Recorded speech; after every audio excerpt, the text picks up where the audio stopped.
What's going on, everyone? I'm just a typical, average American here today to react and learn about current news in Norway. As an American, I never get to hear about Norwegian news from any of our news or media here in the United States. So I'm back again to take some time to learn about what the current news and events are happening right now in Norway. Starting with Norway tries to rein in tax refugees. What?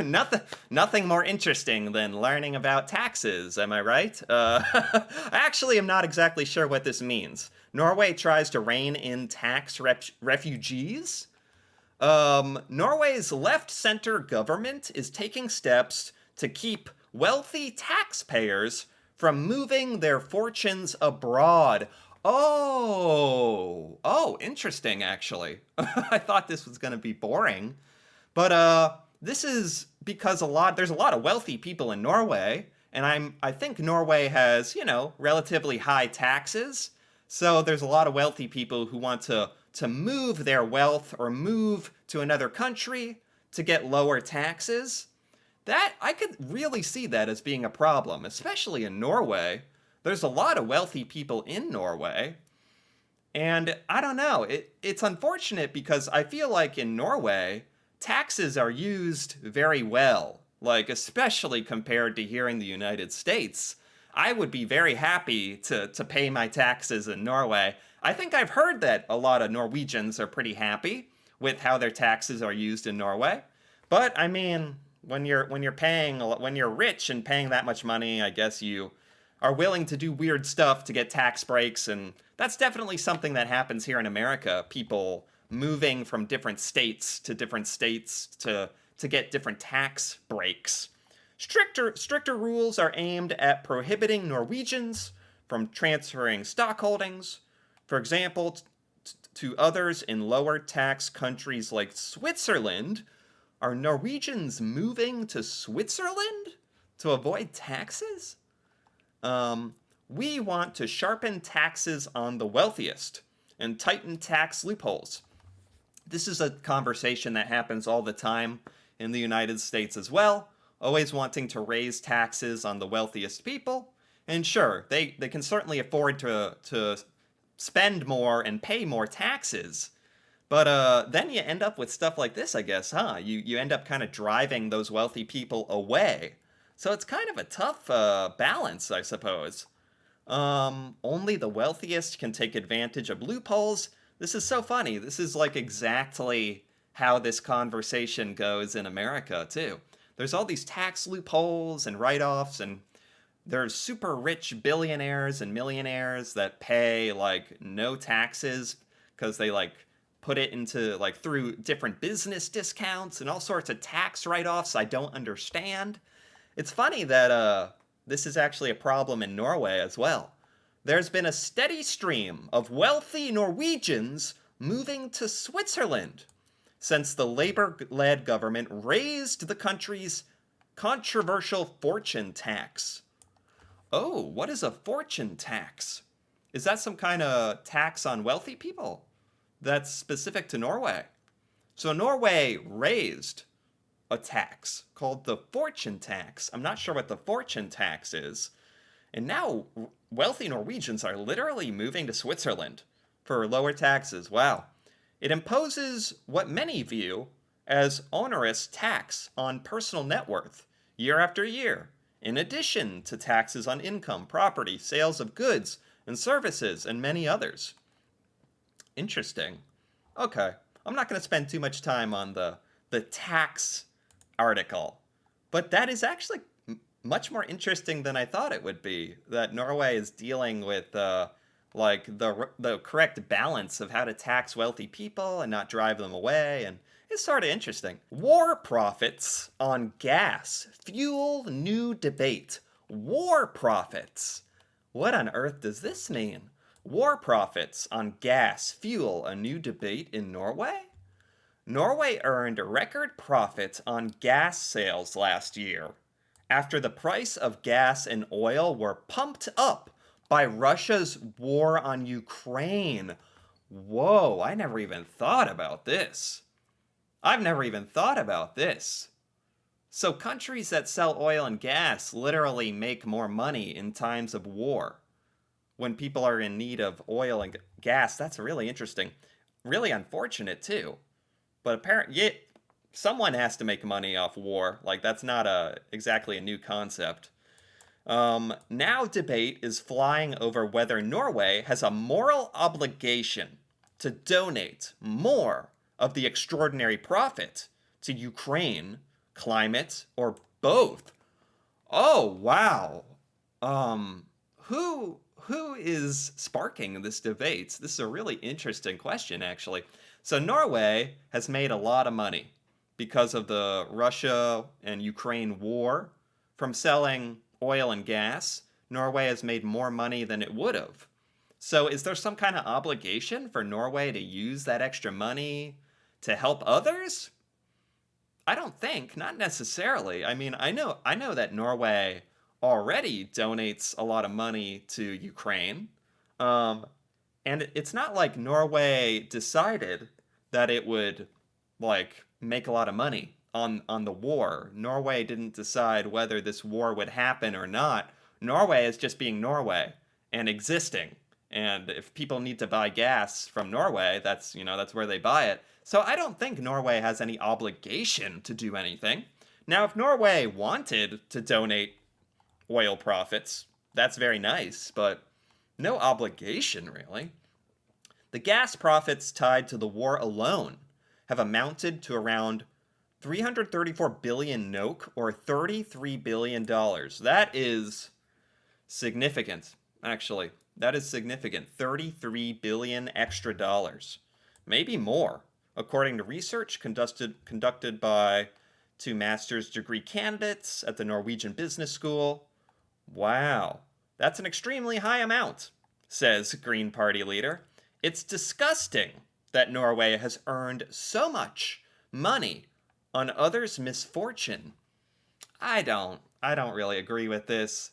It's unfortunate that disgusting casualties and disgusting horrible events happen in this world. It's disgusting that war happens, but is it disgusting that Norway earned money by selling oil and gas? Like, no, no, I don't think so. I think that's being too extreme. Hermstad has thus joined others in calling Norway a war profiteer. Well, what's the alternative? Is Norway supposed to deny selling oil? Is Norway supposed to say, no, no, I'm not going to sell my oil to you. Go away. Like, what? His Green Party has proposed that the money Norway generates on Russia's war should go towards rebuilding Ukraine and to help Europe be less reliant on Russian gas. Is Norway selling gas to Russia to fuel the Russian side of the conflict? That there I could see people having a problem. Norway's Socialist Left Party and Norwegian chapter of Friends of the Earth agree and want to earmark at least some of the profits for other climate measures. This is very interesting. This is like sort of a philosophical or moral like decision. Former British Prime Minister Gordon Brown proposed that wealthy oil nations like Norway should donate 3% of profits to climate relief. I mean, I don't know. Maybe this is just my American perspective coming out, but Norway is just operating as a business, and, Norway can do what Norway wants with the money that it makes. I think Norway tries to do the right thing. Norway does donate to Ukraine, and if Norway wants to donate some of the oil war proceeds to help Ukraine or fight climate, that'd be great. That'd be a great thing to do. But I don't think Norway has to do anything that it doesn't want to do. But it would be nice. Yeah, I don't know. Very interesting, actually. Very interesting. New wave of COVID virus fills up vaccination centers. Oh, is there another wave of COVID occurring in Norway. Ever emerging variants of COVID have infected thousands of Norwegians, filling up vaccination centers that were marked quiet earlier this autumn. Wow, there's been a spike in self testing kits and vaccinations. Wow, so is Norway seeing like a huge uptick in sickness, coronavirus? Somehow, like, that has not really been a thing here in the United States. Like, it's really been quite quiet. Fingers crossed. Um, it really feels like that is in the past here. Although this just kind of reminds me that at any moment, like a variant or something can pop up, and yeah, I haven't even thought about this.